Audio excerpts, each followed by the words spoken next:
Fala galera, Capitão Freire aqui para mais um Nerd Fiction e hoje a segunda parte das séries que todo tracker deveria conhecer.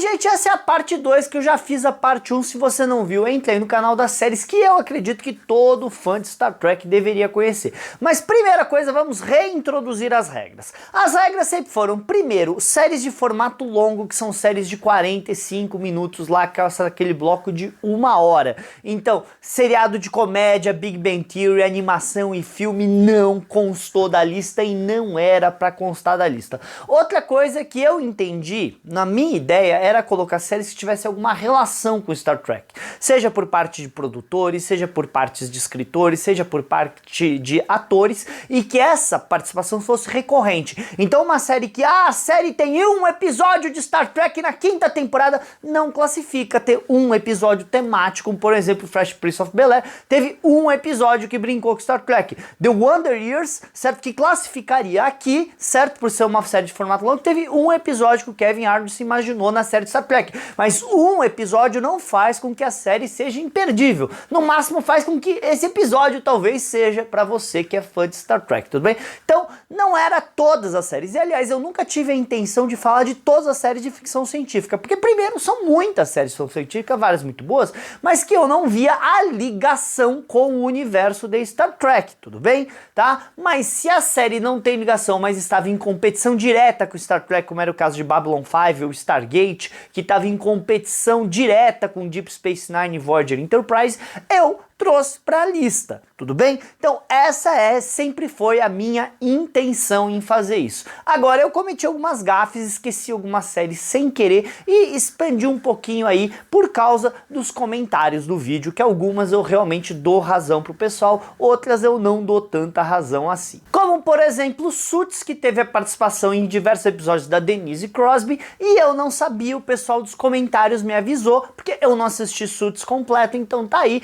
Denise Crosby, a nossa Tasha participou de vários episódios de Suits, eu não desse informação e tô dando. E já que eu tô dando essa informação, gente, Babylon 5 também tinha o Bill Munny. E o Bill Munny é mais famoso por ser o Will Robinson. E ele é famosíssimo, o personagem Lenir de Babylon 5 lá. E pra mim ficou, eu não dei a informação porque pra mim Perdidos no Espaço não estava entrando na brincadeira, mas eu esqueci que o Bill Munny apareceu na 7ª temporada de Deep Space Nine, então eu deveria ter dado essa ligação que colocaram aqui, aí eu lembrei, verdade, ele participou, valeu aí pelo comentário, tá? Aliás, já que eu tô falando disso, na minha cabeça, todo aquele universo Irving Allen, Viagem ao Fundo do Mar, Terra de Gigantes, Perdidos no Espaço e Túnel do Tempo não classificou na minha cabeça na época, mas agora repensando, o que existia famoso de ficção científica na época da série original de Star Trek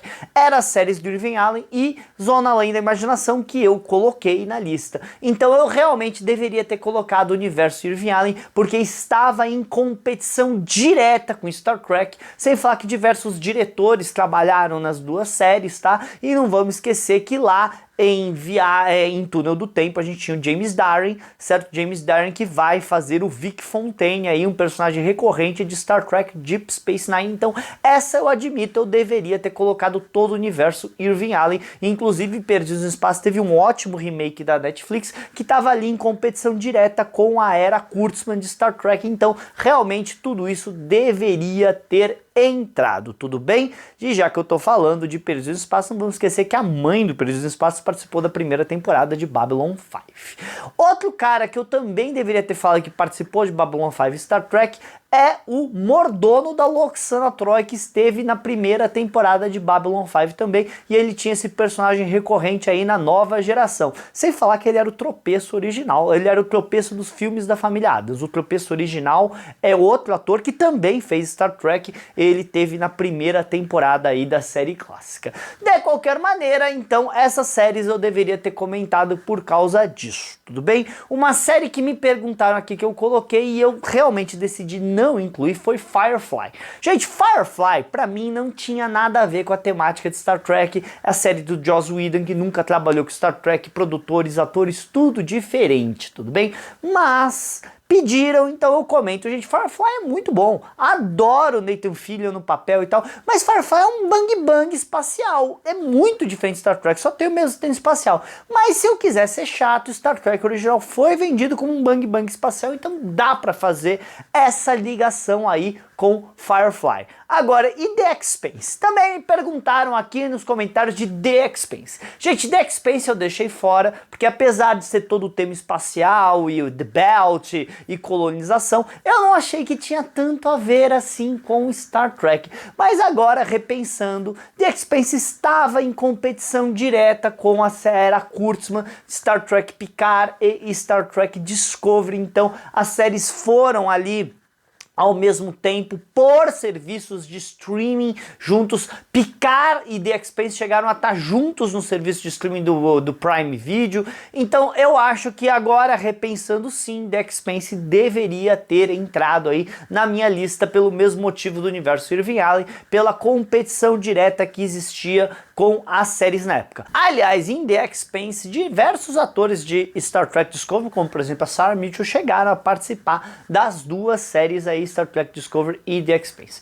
Agora, uma série que me perguntaram nos comentários e eu jamais ia ter colocado era Trek War, que é aquela série do William Shatner, certo, de detetive no futuro, que, vamos falar a verdade, é horrível. Acho que nem o William Shatner chegou a assistir Trek War, gente, tudo bem? Então eu não recomendo para ninguém assistir. Ah, Fernando, eu gostava. Que bom que você gostava, mas não foi sucesso e não tinha toda essa qualidade aí, turma. Tudo bem? Agora, duas séries, na verdade, que eu tinha que ter comentado, que é um erro absurdo da minha parte, eu não ter excluído e que todo fã de Star Trek deveria conhecer, é Andrômeda e Terra, o Conflito Final.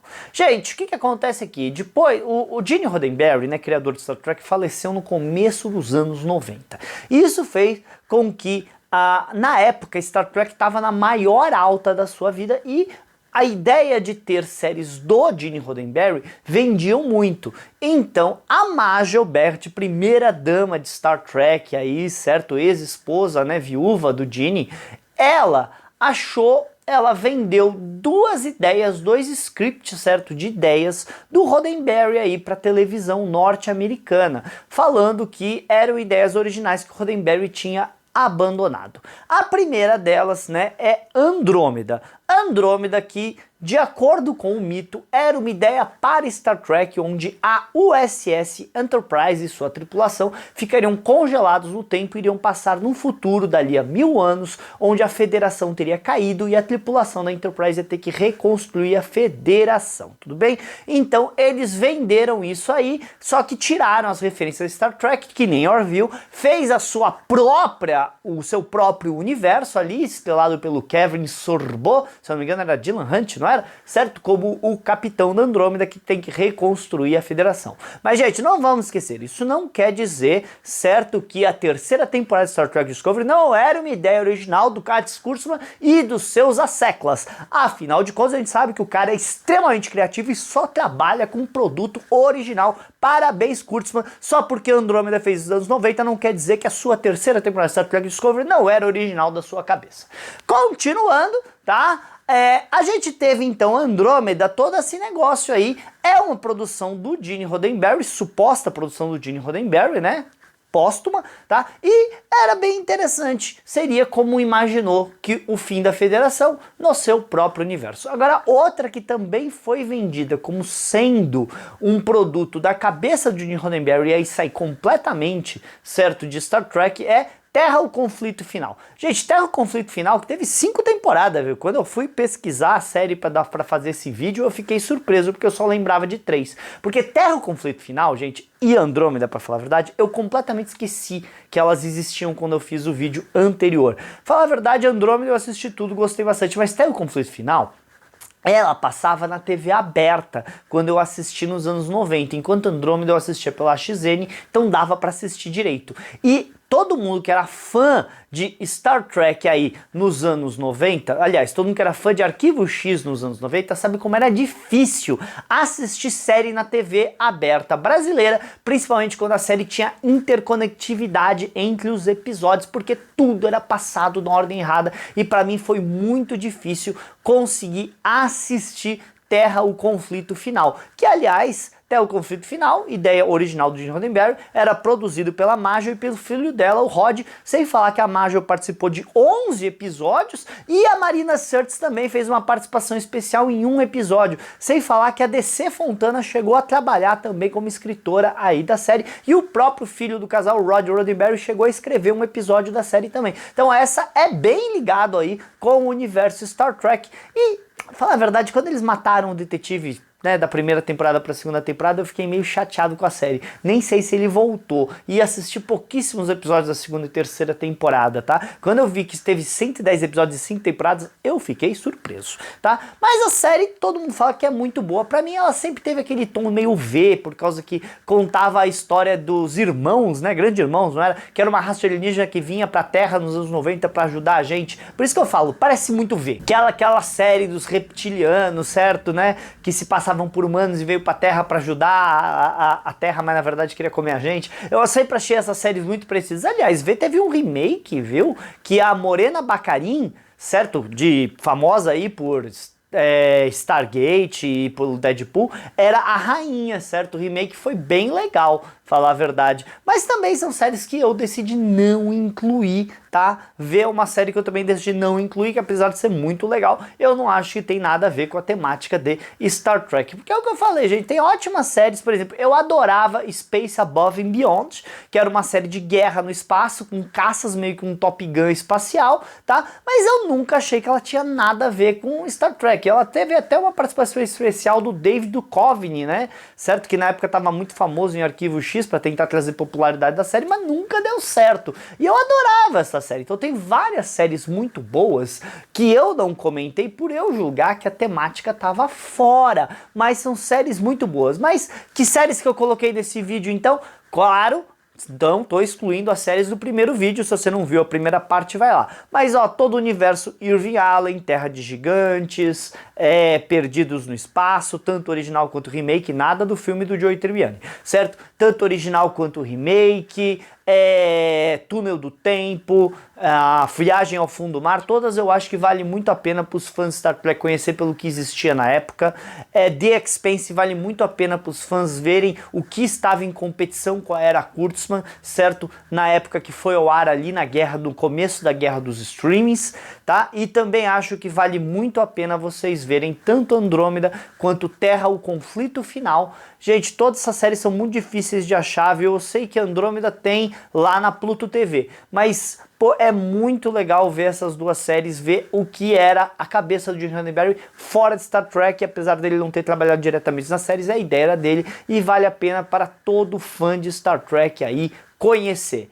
Então, gente, é isso. Ah, esqueci, uma última informação que eu dei errado. Gente, eu falei que a comandante Laundrie lá, que também foi assistente da presidente Roslin lá em Babylon 5, não, Babylon 5, lá em Battlestar Galactica, ela fez assistente da presidente Roslin em Battlestar Galactica e ela fez a comandante Laundrie Star Trek Discovery. Eu falei que o nome dela era Rashinda, quando o nome dela é Rekha Sharma. Quando eu tava editando eu vi meu erro, mas não tinha como eu regravar aquela hora, então tá aí mais uma erratinha aí no meu primeiro vídeo. É o problema de eu fazer essas coisas de cabeça, gente. Volta e meia você esquece alguma coisa, desculpa, mas espero que vocês continuem curtindo aí o trabalho do canal.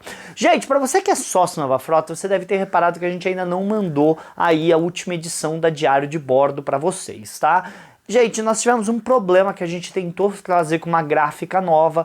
A nossa equipe, quando recebeu a revista para mandar para os sócios ativos, a gente descobriu, sócio ativo é quem paga, tá? Porque a gente tem vários sócios não ativos, tá? A gente descobriu que ela estava cheia de erros, o corte estava errado, a formatação estava errada, não estava dando certo, a gente achou que não estava num padrão que vocês mereciam. Estamos tentando entrar em contato com a gráfica para ver se a gente consegue pegar o dinheiro de volta ou se eles reimprimem direito. Tá toda uma confusão, gente. Então, olha, eu peço paciência dos sócios, tá? Vocês vão receber assim que a gente conseguir. A gente afundou bastante dinheiro do fã-clube para arrumar essa revista, por causa que não é a gráfica que a gente normalmente usa por outros problemas, tá? Então, gente, ó, não é fácil. Nós não somos uma revista de grande circulação que coloca aí 1.000, 10.000, 100.000 cópias na banca. É uma coisa exclusiva para os nossos sócios, tá? Então, é complicado, custoso, a gente trabalha de manhã, a gente depende muito voluntário para fazer a revista e às vezes dá esses problemas. Então eu peço a paciência e a compreensão dos sócios aí, mas sabe que a gente está fazendo melhor para vocês e se mantenha, seja ou volte a ser um sócio ativo da Nova Frota.